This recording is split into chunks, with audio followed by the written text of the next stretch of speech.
Hello अस्सलाम वालेकुम, welcome to my channel influential learning. तो उम्मीद है आप तमाम लोग खैर खैरियत से होंगे। जैसा कि आप जानते हैं, हम लोगों ने इंट्रोडक्शन टू चैप्टर नंबर 3 में हमने डिफरेंट कॉन्सेप्ट्स पढ़े थे, जिसमें हमने ये कहा था कि जब भी हम एक करंट कैरिंग वायर को एक यूनिफॉर्म मैग्नेटिक फील्ड में रखते हैं या एक करंट कैरिंग वायर को जब हम करंट देते हैं, ठीक, एक वायर को जब हम करंट देते हैं तो एज अ रिजल्ट क्या होता है, उसकी वजह से एक मैग्नेटिक फील्ड उसके अराउंड डेवलप होती है, जिसको हम फिर दो डिफरेंट रूल से भी मेजर करते थे, जो कि हमने प्रीवियस लेक्चर में पढ़े। तो अगर आपने मेरा वो लेक्चर नहीं देखा तो काइंडली आप मेरा वो लेक्चर देख लें ताकि आपको और अच्छे से समझ आ सके। तो हम आते हैं आज के लेक्चर पे। आज का लेक्चर हमारे पास है force on a current carrying conductor. तो हम कह रहे हैं कि बेसिकली हम एक magnetic field, uniform magnetic field हमने ली है, ठीक है, जो कि हमारे पास क्रॉस से रिप्रेजेंट हो रही है, जो कि हमें ये बता रही है कि मैग्नेटिक फील्ड गोइंग इनवर्ड।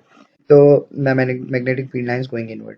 तो अब यहाँ पर हमें वो कह रहा है कि when a current carrying wire is placed at right angles to a uniform magnetic field.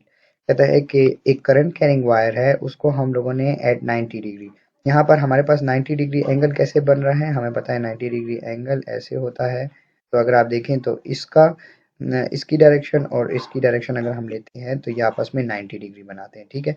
90 degree angle हमारे पास बन रहा है, तो हम कहते हैं कि ये आपस में 90 डिग्री के एंगल पर पड़े हुए हैं।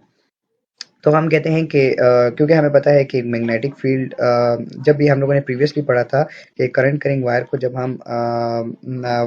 हम करंट देते हैं तो एज अ रिजल्ट क्या होता है, उसके अराउंड एक मैग्नेटिक फील्ड डेवलप हो जाती है। तो एक मैग्नेटिक फील्ड तो इस वायर की है, क्योंकि हम इससे करंट पास कर रहे हैं, ठीक है। ये जो एरो यहाँ पर रेड वाला एरो है, ये हम लोगों को बता रहा है कि यहाँ से हम करंट पास थ्रू कर रहे हैं। तो इस डायरेक्शन में हम करंट पास कर रहे हैं। तो एक तो मैग्नेटिक फील्ड जो हो गई वो इस वायर की होगी, because we are passing the current to the wire. So एक मैग्नेटिक फील्ड ये हो गई। दूसरी मैग्नेटिक फील्ड जो है वो एक्सटर्नल मैग्नेटिक फील्ड है। एक इंटरनल मैग्नेटिक फील्ड हो गई जो कि वायर की है, और एक एक्सटर्नल हो गई जो कि हमने अप्लाई की है। तो जब हम लोगों ने दो मैग्नेटिक फील्ड्स रखी हैं तो एज अ रिजल्ट ये जो वायर हमारे पास होगी, ये फोर्स एक्सपीरियंस करेगी, क्योंकि बाहर यूनिफॉर्म मैग्नेटिक फील्ड भी है और एक्सटर्नल इंटरनल दोनों मैग्नेटिक फील्ड जो है वो इस पर अप्लाई हो रही हैं। तो कहते हैं the force depend upon the current I in the wire and the length of wire that applies in figure 13.3।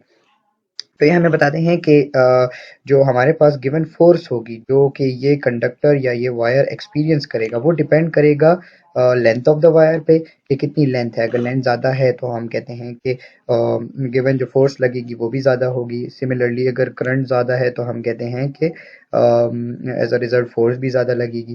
तो इसको वो किस तरह रिलेट करता है, आइए हम देखते हैं। अब अगर जो हम लोगों ने ऊपर पढ़ा था, अगर हम उसको देखें तो force is directly proportion to I L. मतलब जो इस गिवन जो हमारे पास यहाँ पर ये वायर है, जो इसके ऊपर फोर्स लगेगी, ये हमारे पास डायरेक्टली प्रोपोर्शनल होगी आई, जो कि रिप्रेजेंट कर रहा है करंट को, और एल जो कि रिप्रेजेंट कर रहा है हमारे पास लेंथ ऑफ द वायर को। So the strength of the given uniform field, which is called as the uniform induction or magnetic field density, which will be defined later. B is the constant of proportionality। जैसे कि हम लोगों ने previously भी पढ़ा था कि हमारे पास जब भी प्रोपोर्शनलिटी साइन रिमूव होता है तो हमें उसके लिए कांस्टेंट चाहिए होता है। तो अगर हम यहाँ पर बात करें तो देखें F is equal to I L B, तो यहाँ पर जो B आ रहा है वो हमारे पास यहाँ पर कांस्टेंट वैल्यू है। तो हम कहते हैं कि इस प्रोपोर्शनलिटी साइन को हमने रिमूव कर दिया है विद अ कांस्टेंट B। तो यहाँ पर ये कह रहा है B क्या चीज़ है, B हमारे पास मैग्नेटिक फ्लक्स डेंसिटी है, which will be defined later, जो कि हम नीचे डिफाइन करेंगे। कहते हैं कि if the wire is placed in the field B at some angle theta with it, then the given force is by relation। अब तो फिर वो हमारे साथ बात कर रहे हैं कि अगर ये जो हमारे पास गिवन फोर्स थी, तो जो गिवन फोर्स ये वायर एक्सपीरियंस कर रही थी वो हमने कहा था, क्योंकि ये वायर 90 डिग्री के एंगल पे पड़ी है। तो बेसिकली हम अगर इस वायर को एट सर्टेन एंगल रखते हैं, यानी मतलब हम लोगों को पता है कि मैग्नेटिक फील्ड जो है वो हमारे पास इस तरह ऊपर स्ट्रेट डायरेक्शन में जा रही हैं, ठीक है। और अगर हम एक और वो ले लेते हैं वायर, और वायर को अगर हम ऐसे रख देते हैं, ठीक है, क्रॉस, तो हम कहते हैं कि वायर की डायरेक्शन, और अगर हम करंट की डायरेक्शन देखें, सॉरी, वायर की डायरेक्शन और जो एक्सटर्नल मैग्नेटिक फील्ड है उसकी डायरेक्शन जो है वो अब 90 डिग्री नहीं है, वो एक सर्टेन एंगल थीटा बना रही है, ठीक है।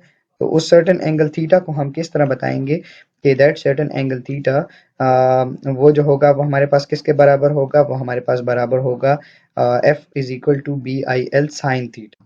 अब यहाँ पर हम लोगों ने साइन थीटा कंसिडर किया है, तो अगर हम लोगों को पता है कि साइन 90 डिफरेंट ट्रिग्नोमेट्रिक रेशियोज अगर हम कंसिडर करें तो साइन 90 हमारे पास क्या होता है, साइन 90 हमारे पास 1 के बराबर होता है। तो ये इक्वेशन जो है हमारे पास मैक्सिमम बन जाएगी। तो इसका मतलब ये है कि अगर हम ये इक्वेशन कंसिडर करें तो ये हमें ये बता रहा है कि F is equal to B I L sine theta हमें ये एक्सप्लेन कर रहा है कि जो वायर है और मैग्नेटिक फील्ड है उसको हम लोगों ने एक सर्टेन एंगल थीटा पर सेट किया है। तो ये इक्वेशन हम लोगों को फॉर सर्टेन एंगल थीटा बता रही है। और अगर हम इस थीटा यानी ये जो गिवन वायर है और बाहर एक्सटर्नल मैग्नेटिक फील्ड है उनके दरमियान जो एंगल है अगर हम उसको 90 डिग्री कंसिडर करते हैं तो थीटा विल बिकम 90 डिग्री और साइन 90 इज इक्वल टू, तो अगर हम इसका वेक्टर फॉर्म कंसिडर करते हैं तो वो हमारे पास आता है F is equal to I L cross B. ठीक है, तो अगर हम इक्वेशन 13.1 की बात करते हैं जो कि थी F is equal to I L B sine theta, जो कि हम ऊपर भी देख सकते हैं जैसे कि ये है।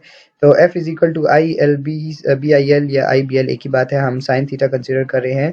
तो ये क्वेश्चन हम लोगों को क्या बता रही है, ये क्वेश्चन हम लोगों को बता रही है कि shows the magnitude of the force on a current carrying wire L depends upon the following factors. So B जो है वो हमारे पास मैग्नेटिक इंडक्शन है या मैग्नेटिक फ्लक्स डेंसिटी हो गई जिस तरह हम लोगों ने ऊपर पढ़ा था, आई हमारे पास करंट हो गया, एल हमारे पास जो है वो लेंथ ऑफ द वायर हो गया और थीटा जो है वो हमारे पास angle between B and L हो गया। तो अगर हम इस एंगल की बात करते हैं कि ये angle between B and L क्या है, तो angle between B and L हमें पता है कि वो क्या है। अगर हम ऊपर जाएं इस डायग्राम में तो बेसिकली बी जो है वो हमारे पास मैग्नेटिक फील्ड है। ठीक है, तो बी जो होगा वो हमारे पास मैग्नेटिक फील्ड को रिप्रेजेंट करेगा और एल जो होगा वो लेंथ ऑफ द वायर होगा। तो हम डायरेक्शन बेसिकली कंसिडर करेंगे बी यानी मैग्नेटिक फील्ड और लेंथ ऑफ द वायर के दरमियान। अब अगर हम लोगों ने ऊपर जहाँ पे पढ़ा था कि F is equal to I L B sine theta, तो अगर थीटा 90 होगा तो साइन 90 हमारे पास 1 के बराबर है, तो फोर्स मैक्सिमम होगी यानी force will be directly proportional to I L and B. लेकिन अगर थीटा जो है वो 0 डिग्री हो जाए यानी लेंथ ऑफ द वायर और जो मैग्नेटिक फील्ड है उनकी डायरेक्शन आपस में 0 हो जाए, तो अगर हम बात करते हैं कि F is equal to I L B sine theta, तो बेसिकली जो थीटा है वो तो एंगल हम लोगों ने पढ़ लिया कि वो बी और एल के दरमियान होता है। तो जब हम लोगों ने F is equal to I L B sine theta कर लिया है तो बेसिकली जब थीटा हमारे पास 0 डिग्री होगा तो बी यानी मैग्नेटिक फील्ड और लेंथ ऑफ द वायर की डायरेक्शन सेम होगी यानी 0 डिग्री। तो जब उन दोनों की डायरेक्शन सेम होगी यानी 0 डिग्री तो एज अ रिजल्ट हमारे पास क्या होगा कि जो साइन 90 है वो 0 हो जाएगा और साइन 0 हमें पता है किसके बराबर होता है, 0 के। तो जो गिवन फोर्स एक्सपीरियंस करेगा तो जो गिवन वायर होगी वो हमारे पास फोर्स एक्सपीरियंस नहीं करेगी। तो इन केस अगर हम फोर्स इन केस अगर हम लेंथ ऑफ द वायर या वायर और मैग्नेटिक एक्सटर्नल मैग्नेटिक फील्ड को 90 डिग्री के एंगल पर रखते हैं जिस तरह के हम लोगों को ऊपर डायग्राम में भी दिखाया गया है, तो उस केस में हमारे पास जो गिवन फोर्स होगी वो हमारे पास मैक्सिमम होगी।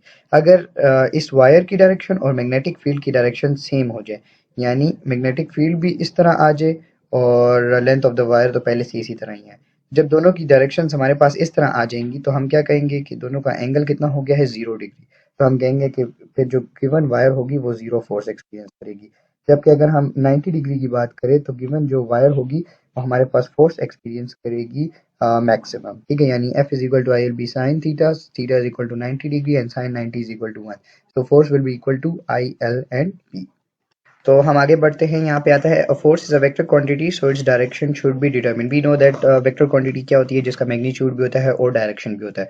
तो एफ का डायरेक्शन हम डिटरमिन कर सकते हैं with the help of Fleming left hand rule. Fleming left hand rule क्या कहता है कि the thumb the first and the two fingers of the left hand are set at right angles to each other. हमने thumb consider किया, उसकी first finger consider की, उसकी second finger forefinger consider की और मिडल फिंगर कंसिडर की, या हम कह सकते हैं थर्ड फिंगर। तो इन 3 फिंगर्स को हम लोगों ने आपस में 90 डिग्री रखा, यानी अगर हम इन दोनों का एंगल देखें तो ये भी 90 है, ठीक है, और अगर हम इन दोनों का एंगल देखें तो वो भी 90 है। तो ये तीनों जो आपस में फिंगर्स हैं ये हमारे पास 90 डिग्री के एंगल पर हैं। तो हमने ये सेट कर दिया। तो जब हम लोगों ने इस तरह सेट कर दिया लेफ्ट हैंड की 3 फिंगर से, तो इससे हमने क्या डिटरमिन किया कि with the first finger pointing in the direction of field, जो हमारे पास फर्स्ट फिंगर होगी जो कि ये है, ये हमारे पास पॉइंट करेगी टू द मैग्नेटिक फील्ड। उसके अलावा and the second finger points in the direction of the current, जो सेकंड फिंगर होगी वो डायरेक्शन ऑफ द करंट की तरफ पॉइंट करेगी और जो थंब होगा वो हमारे पास पॉइंट करेगा टुवर्ड्स द फोर्स। तो हम लोग कह सकते हैं कि ये इन तीन फिंगर्स की मदद से हम given direction of force, magnitude and current जो है हम मालूम कर सकते हैं। इसी तरह अगर हम बात करें एसआई यूनिट यानी सिस्टम इंटरनेशनल यूनिट्स में मैग्नेटिक इंडक्शन का यूनिट हमारे पास क्या होता है, टेस्ला।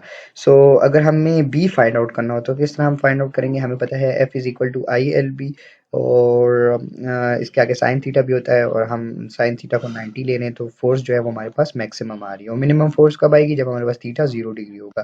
तो अब यहाँ पर F is equal to I L B आ गया। तो अगर हमें बी मालूम करना है तो हम क्या करेंगे कि आई को इधर ले आएंगे, एल को भी इधर ले आएंगे। तो इधर लाने के लिए हम लोग क्या कर सकते हैं, हम बोथ साइड्स पे आई एल डिवाइड कर सकते हैं। तो उससे हमारे पास क्या होगा वो देखते हैं। तो इससे ये होगा कि अगर हम बोथ साइड्स पे आई एल और आई एल को डिवाइड कर देते हैं तो क्या होगा कि यहाँ से जो आई एल है ये दोनों कैंसल आउट हो जाएंगे डिनोमिनेटर के साथ। तो यहाँ पर क्या रह जाएगा, b is equal to F by I L. तो b जो है वो हम इस तरह मालूम कर सकते हैं। इसके अलावा अगर हम आ जाएं कि if force experience by one, अगर हम इनको इन सिस्टम यूनिट्स में लिखते हैं तो वो हमारे पास किस तरह होगा। तो हमारे पास जो b है उसका यूनिट हम लोगों ने क्योंकि पढ़ा टेस्ला होता है और फोर्स का यूनिट हमारे पास न्यूटन होता है। ठीक है, फोर्स का यूनिट हमारे पास हो गया न्यूटन और डिवाइडेड बाय आई एल। आई जो है वो हमारे पास करंट को रिप्रेजेंट करे, so it will be ampere. और जो हमारे पास लेंथ है वो हमारे पास रिप्रेजेंट करी है मीटर को। तो ये हमारे पास बन जाता है n divided by A M. तो a को अगर हम ऊपर लिख तो ये हमारे पास बन जाता है n a inverse m inverse, क्योंकि a की पावर नीचे 1 है, m की पावर भी 1 है। तो जब हम इनको ऊपर लेकर आएंगे so this becomes n a inverse m inverse. ये -1 a पर है और ये -1 m पर है।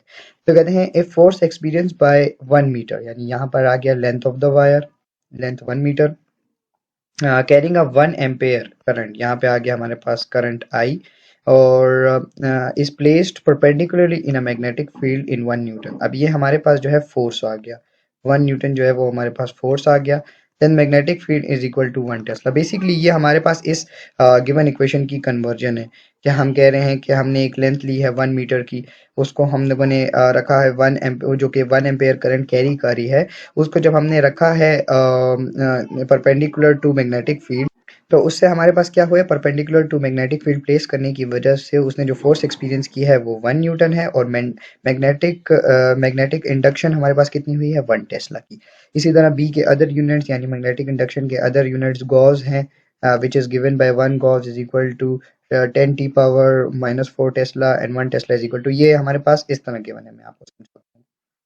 तो गिवन इक्वेशन हमें शो करी है कि 1 g is equal to 10⁻⁻⁴ tesla, यानी इसको हम इस तरह भी लिख सकते हैं, g is equal to 1/10⁴t। तो अगर हम लोगों को टेस्ला मालूम करना हो तो हम किस तरह करेंगे, बोथ साइड पर 10 × 4 मल्टीप्लाई करेंगे। तो ये 10/4 इधर मल्टीप्लाई हुए 10/4 से कैंसल आउट हो जाएगा और जो इधर 10/4 मल्टीप्लाई होगा तो वो वैसे का वैसे ही रहेगा। तो फाइनल इक्वेशन जो बनेगी वो ये बनेगी। यानी मैं आपको इस तरह कह रहा हूँ कि अगर हमें ऐसी सिचुएशन गिवन हो ना कि हम लोगों को टेस्ला मालूम करना है, जी नहीं मालूम करना, तो हम क्या करेंगे, बोथ साइड्स पे 10/4 मल्टीप्लाई करेंगे तो ये दोनों कैंसिल आउट हो जाएंगे। So 1 tesla will be equal to this. So ये हमारे पास बी के अदर यूनिट्स थे, यानी मैग्नेटिक इंडक्शन के जो दूसरे यूनिट्स हो सकते थे वो थे। तो हम लोगों ने काफ़ी डिटेल में ये टॉपिक किया है जो हमारे पास था। उम्मीद है कि आप लोगों को इस टॉपिक की समझ आई होगी। अगर आपको कुछ भी कन्फ्यूजन हो तो आप कमेंट सेक्शन में मुझसे पूछ सकते हैं। इसके अलावा आपसे रिक्वेस्ट है कि आप मेरे चैनल को ज़रूर सब्सक्राइब करें ताकि मेरी और वीडियोस की नोटिफिकेशन आपके पास आते रहें। और अगर आप लोग सब्सक्राइब करेंगे तो हमारी भी हौसला अफजाई होगी और हम इस तरह की और भी वीडियोस आपके लिए लाते रहेंगे। तो आज का लेक्चर इधर ही ख़त्म होता है। Thank you so much. अल्लाह हाफिज़।